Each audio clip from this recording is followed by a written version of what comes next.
今回の産業まとめ。韓国政府は日程に勝利した？感染症対策の主役は朝鮮人だった？未だに続く親日派への差別的対応。韓国のムン・ジェイン大統領は第102周年3.1独立節記念演説を行い、多くの時間を感染症対策と日韓関係に関する話題に割きました。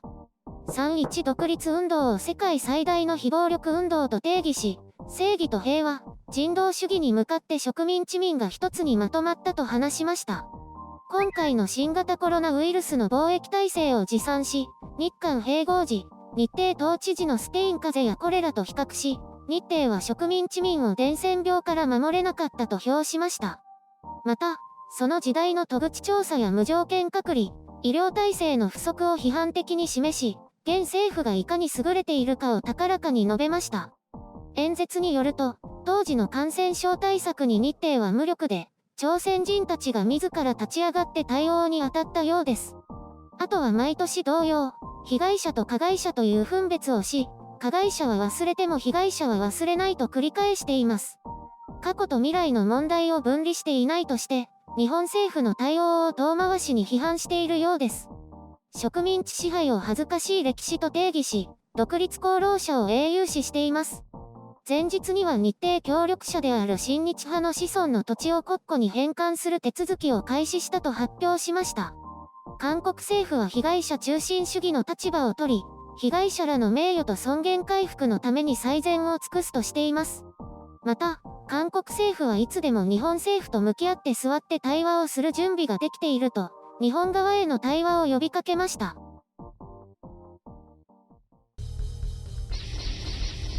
編集書簡。今回の概要。ムン・ジェイン大統領といえば A4 用紙の男。朝鮮は絶対的被害者で日本は絶対悪。一方的に都合が良すぎる歴史観。毎年恒例なので今年もムン・ジェイン大統領の演説を紹介。こちらは大統領府のページに全文が掲載されています。私以外にこれを読む暇な人はいないと思うけど、ちょっと感染症対策に時間を取りすぎで、北がちょこっとしか出てこないですね。これでいいのかな。まあ現状の南北関係を考慮するとこれが手一杯というところでしょうかね。映像は現時点でまだ見ていないんですが、内容としてはまあそんなに面白くはないかな。韓国人視点から見ても60点くらいだと思いますね。日韓関係改善を毎年求めてるんですが、今回は表現がかなり抑えられていて、結果としてどっちつかずな内容のように思います。日韓関係改善を前向きに検討して慎重に言葉を選んだということでしょうね。ああ、そういえばこうした演説内容はライターが全て書いていて、ムン・ジェイン大統領は A4 用紙を読むだけだと批判を浴びていました。ある時それに反応して、本番前にムン・ジェイン大統領が原稿をチェックして自らペンで修正を加えているという写真が公開されて波紋を呼びました。わざわざそんな写真で反論しなくてもね。言わせときゃいいのに、わざわざ演技までするとそっちが嘘っぽく映りますよ。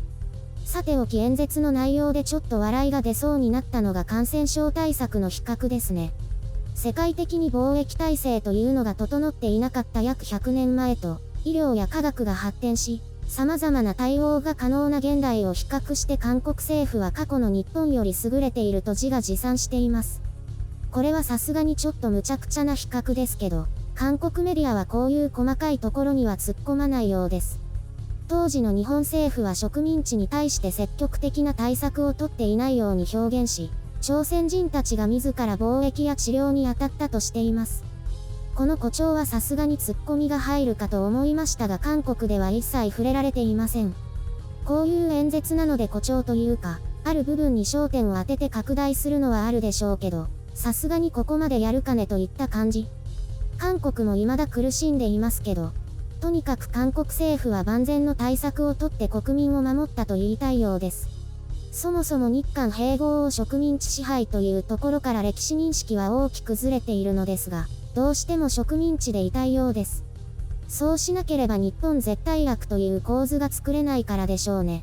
そのために自国を貶めるのが韓国の歴史観です。そこからドラマチックに民主的な独立国に生まれ変わったというストーリーのための下地が植民地支配というわけですね。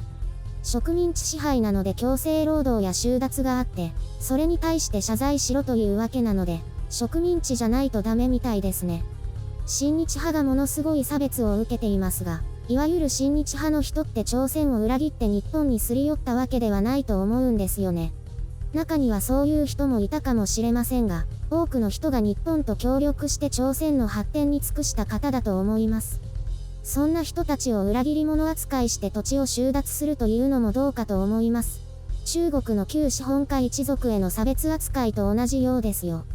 そういった理由があって朝鮮は被害者、日本は加害者という構図は未来永劫必要なわけです。すなわち歴史問題は解決しません。華々しく独立したものの、実際には米国とソ連によって分割統治され、朝鮮人同士による血みどろの戦いと軍政が敷かれたわけです。そういう不都合な部分は演説ではほんの少しだけ触れてほぼ省略されます。黒歴史にはできるだけ触れないのが演説の原則ですからね。そんなわけで、相変わらず上から目線で日韓関係改善を申し出ています。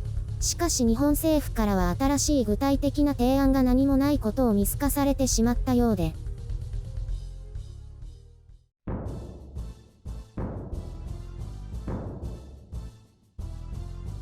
これ去年と違います？去年の確認しろってこと？去年より日本との関係改善に関する内容は増えたね。独立運動賞賛がちょっと削られたのかな？知ってるでしょ？私こういう難しい話苦手なんだよね。苦手でも何かしらコメントする能力が求められてるんだけど。肉デコ。そういうのじゃないから。って久しぶりに出たね。封印してたの。使いすぎると良くないから。でもね、結局二項対立を作ることで韓国は国をまとめようとしているんですよね。そのためには日本という絶対悪を用意するのが簡単ってこと？戦隊ものとか少年漫画みたいな感じ？まあそういうこと。それは天安門後の中国の反日教育と同じで、自らの正当性を示すために日本に登場してもらっているんだよね。わかりやすいから？悪いのがいると。そういうこと。国民に共通の敵を作ることで結束するし、批判の目を一点に集められるからね。都合が悪くなれば全部敵のせいにすればいい。なんか学校の先生の悪口みたいな感じだね。そういうのと似てるね。共通の敵で結束を高めるみたいな。そもそも韓国も中国も答えありきの歴史研究なので、歴史研究がまともに進まないんですよ。答えありきって自分たちが正しいみたいな？それ以外の答えを出したら社会的に生きていけない空気がありますからね。本当のことが分かっても言えないってこと？見つけても見えないかもね。だって日本は絶対悪という立場だから。そういうことね。ひどいね。政治と学問が分離できていないんだよね。悪い意味で。でももうそういうのはいいから仲直りしようってこと？表面的にはそうだけど、現実的には無理だと思う。どうするんだろうね。関係が悪いなりに両政府がどうするか、でしょうね。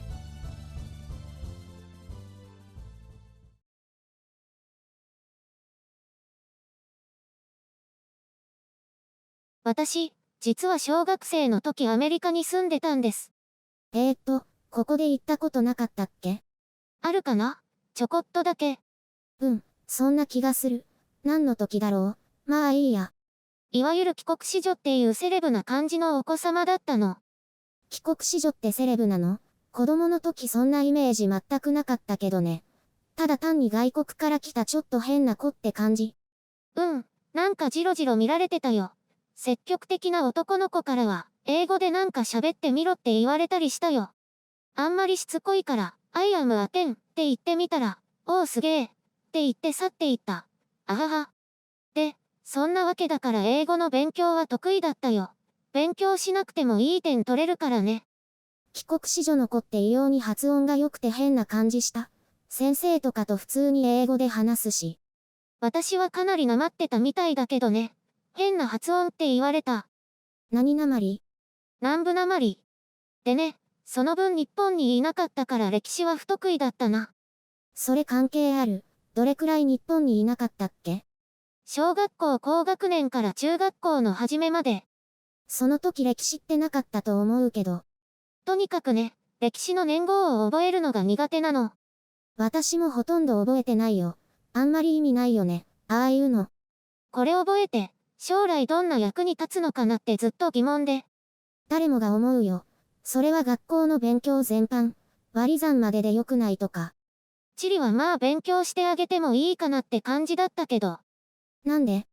将来海外旅行に行く時とか役に立つこともあるだろうということでね。日本の地理も詳しくないよね。ほら、帰国子女だから。だから関係ないって。